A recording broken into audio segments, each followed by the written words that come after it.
Hi hello welcome to cricket మావా. ఇరు జట్లకు bowling సమస్యలు. కేకేఆర్, ఎస్ఆర్హెచ్ ఇద్దరికి కూడా బౌలింగ్ సమస్యలు ఉన్నాయి. భారీగా పరుగులు కొట్టినప్పటికీ ఆ బౌలింగ్తో ఆ స్కోర్ని కాపాడుకోలేకపోయారు ఇద్దరు ఆడిన మొదటి మ్యాచెస్లో. కేకేఆర్లో వాళ్ళ బ్యాటర్స్ అజింక్య రహానే కానీ ఫీన్ అలెన్ కానీ అద్భుతమైన స్టార్ట్. ఎందుకంటే ముంబై ఇండియన్స్ లాంటి బుమ్రా ఎవరైతే ఉన్నారో బోల్ట్, హార్దిక్ పాండ్యా ఇలాంటి బౌలింగ్ స్క్వాడ్ ఉన్న టీం మీద వాళ్ళు ఇచ్చిన స్టార్ట్ అనేది అద్భుతమైన రీతిలో ఉంది. మిడిల్ ఆర్డర్ దాన్ని పూర్తి స్థాయిగా అందుకోకపోవడంతో వాళ్ళు ఏదైతే 250, 240 వరకు వెళ్తా అనుకున్న స్కోరు ఆ 220లోనే ఆగిపోయింది. కానీ ఇక్కడ వాళ్ళ బౌలింగ్, ఎందుకంటే మెయిన్ థింగ్ వాళ్ళు స్పిన్నర్స్ అయినటువంటి వరుణ్ చక్రవర్తి, సునీల్ నారాయణ్ వీళ్ళ మీద ఎక్కువగా ఆధారపడేవాళ్ళు కాబట్టి వాళ్ళకి ఇబ్బంది అనేది కలిగిస్తుంది. ఎందుకంటే వరుణ్ చక్రవర్తి పూర్తిగా అవుట్ ఆఫ్ ఫామ్లో ఉన్నాడు. తన స్పిన్ బౌలింగ్లో అటు వరల్డ్ కప్లో కానీ అంతకు ముందు కానీ ఆ తర్వాత ఇప్పుడు ఐపీఎల్లో కానీ ఆడిన మొదటి మ్యాచ్లో పూర్తి స్థాయిగా ఫెయిల్యూర్ అయితే కనిపించింది. సునీల్ నారాయణ్ నుంచి ముందు స్థాయిలో ఉన్నటువంటి ఎఫెక్ట్ అయితే కనిపించట్లేదు. అది కనిపించకపోవడంతో వీళ్ళ బౌలింగ్ కాస్త వీక్ అయిపోయింది. ఇంజురీస్ రావడం, కోల్కతాకి చాలామంది బౌలర్స్ వెళ్ళిపోవడం వల్ల వీళ్ళకి ఆ లోటు అయితే కనిపిస్తుంది. ముజరాబాని అంత హైట్ ఉన్నప్పటికీ, అంత బౌన్సీ పిచ్లు దొరుకుతున్నా కానీ అతని నుంచి పెద్దగా అంత ఇంపాక్ట్ అయితే కనిపించలేదు లాస్ట్ మ్యాచ్లో. వైభవ్ అరోరా కూడా అంతే విధంగా ఆ ఫెయిల్యూర్ అనేది కనిపిస్తుండడంతో ఈ బౌలింగ్ సమస్యలు ఇరు జట్లకు ఉన్నాయి. అందులో కోల్కతాకి కూడా మొదట వీళ్ళ బౌలింగ్తో సమస్యలు ఉన్నాయి.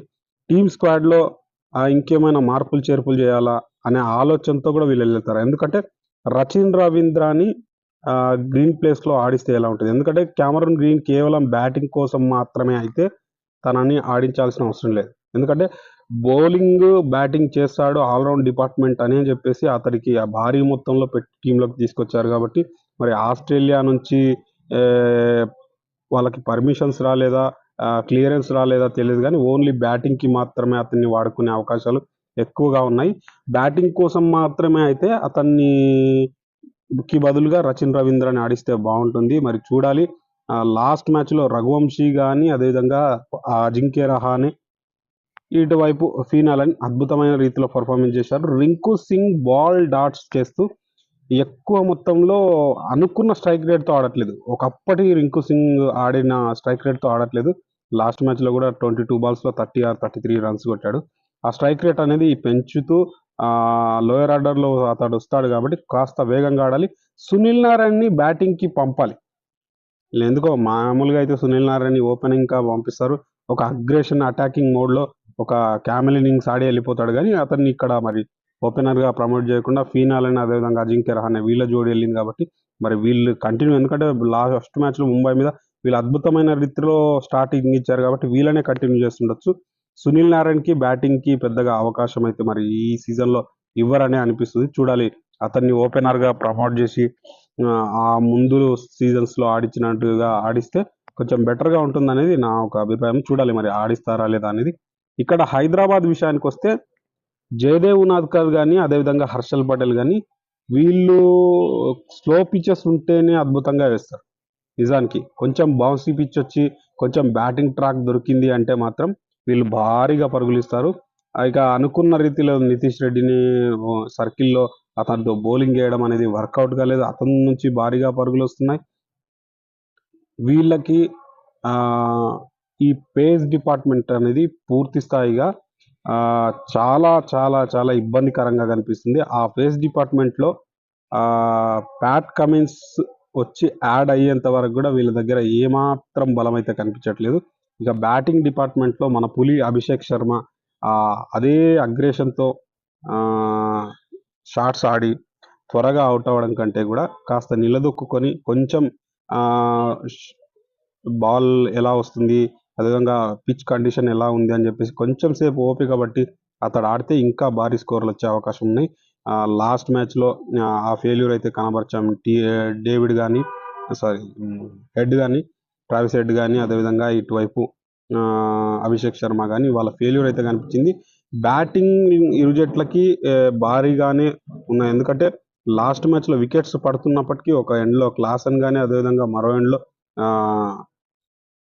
వర్మ కానీ వీళ్ళు అంకిత్ వర్మ కానీ వీళ్ళు భారీగానే పరుగులు తీసుకొచ్చారు. ఎందుకంటే అనుకున్న స్కోర్ కంటే కూడా హైదరాబాద్ చాలా ఎక్కువగా కొట్టిందని చెప్పొచ్చు లాస్ట్ మ్యాచ్లో. త్వరగా వికెట్లు పడుతున్న తరుణంలో వాళ్ళు వికెట్స్ పడుతున్నా ఒకరి తర్వాత ఒకరు బ్యాటింగ్ వస్తూనే ఉన్నారు. వాళ్ళు అంకిత్ వర్మ వచ్చి లాస్ట్లో చివరిలో మంచి ఒక పరుగులు ఇచ్చి క్లాస్ అన్న కొన్ని పరుగులు చేసి వీళ్ళు టీమ్ స్కోర్ని అయితే 200 దాటించగలిగారు. అలాగే ఇక్కడ బ్యాటింగ్ ట్రాక్ దొరికితే వీళ్ళు ట్రావిస్ హెడ్ అదేవిధంగా ఇషాన్ కిషన్ వీళ్ళు ఏమాత్రం హిట్టింగ్ స్టార్ట్ చేసినా ఖచ్చితంగా మంచి స్కోర్ అయితే వస్తుంది. లాస్ట్ మ్యాచ్లో ఇషాన్ కిషన్ ఒక అద్భుతమైన రీతిలో కెప్టెన్సీ ఇన్నింగ్స్ ఆడాడు. మంచి ఫామ్లో ఉన్నాడు. వరల్డ్ కప్ తర్వాత కూడా తను మంచి ఫామ్ని కనబరుస్తూ మొదటి మ్యాచ్లోనే ఆ 89 దాకా రన్స్ తీసుకొచ్చాడు కాబట్టి ఇక్కడ కూడా భారీ ఇన్నింగ్స్ ఆడే అవకాశం అతడి నుంచి ఉంటుంది. వరుణ్ చక్రవర్తి అదేవిధంగా సునీల్ నారాయణ్ స్పిన్నర్స్ని ఇషాన్ కిషన్ భారీగా కొట్టే అవకాశాలు ఉన్నాయి. ఎందుకంటే మనోడు స్పిన్ వచ్చినప్పుడు ఎలా ఊపుతాడో తెలుసు, లాస్ట్ మ్యాచ్లో ఎలా ఊపాడో తెలుసు. ఈ మ్యాచ్లో కూడా కోల్కతా బౌలర్స్ని ఇషాన్ కిషన్ భారీగానే కొట్టే అవకాశాలు ఎక్కువగా ఉన్నాయి. ఈ అభిషేక్ శర్మ ఏమాత్రం పాముని అందుకొని తను ఆ పులి అనే ఇన్నింగ్స్ ఆడాడంటే మాత్రం బౌలర్స్కి ఇటువైపు కానీ అటువైపు కానీ బౌలర్స్కి మాత్రం చుక్కలే అని చెప్పొచ్చు. ఇక బౌలర్స్ ఏమాత్రం కుదురుకొని కాస్త లైన్ అండ్ లెంత్తో ఇయ్యలేదు అంటే మాత్రం ఈ మ్యాచ్లో కూడా ఇరు జట్ల బౌలర్స్కి సమస్యే. బౌలర్స్ ఈ సమస్యని ఎంత త్వరగా వాళ్ళు క్లారిటీ తెచ్చుకుంటే అంత బాగుంటుంది జట్లకి. చూడాలి, కోల్కతా హైదరాబాద్ ఈ ఇద్దరి జట్లలో బౌలర్స్ మాత్రమే మ్యాచ్ స్వరూపాన్ని మార్చగలరు. ఎందుకంటే బ్యాటర్స్ అద్భుతమైన రీతిలో పరుగులు ఎక్కువగా వస్తాయి. బౌలర్స్ ఏ టీంలో బౌలర్స్ కాస్త బెటర్గా వేస్తే ఆ టీంకి విజయ అవకాశాలు ఎక్కువగా ఉంటాయి. మరి ఇటువైపు రహానే టీంలో ముజరబాని అదేవిధంగా సునీల్ నారాయణ, వరుణ్ చక్రవర్తి ఈ ద్వయం బౌలింగ్ బాగా వేస్తుందా? హైదరాబాద్లో ఇటువైపు జయదేవ్ ఉనాద్కర్ అదేవిధంగా హర్షల్ పటేల్ వీళ్ళ ద్వయం, నితీష్ రెడ్డిని కలుపుకొని వీళ్ళ ద్వయం బౌలింగ్ బాగా వేస్తుందా? ఎవరు బెటర్ పర్ఫార్మెన్స్ ఇస్తారు? మొదటి బోని ఎవరిది ఉంటుంది? ఇటు బౌలింగ్ డిపార్ట్మెంట్తో బోని కొడతారా, లేదు బ్యాటింగ్ డిపార్ట్మెంట్స్తోనే ఇద్దరం బాగా ఆడతామని చెప్పేసి ఎవరు బోని కొడతారో చూడాలి. మరి మన హైదరాబాద్ అయితే బోని కొట్టాలని ఆశిద్దాం, చూద్దాం బోని కొడతారా లేదంటే బోర్ల పడతారా అనేది. మరి ఈ వీడియో గురించి మీరేమనుకుంటున్నారో లైక్ చేయండి, కామెంట్ చేయండి, షేర్ చేయండి.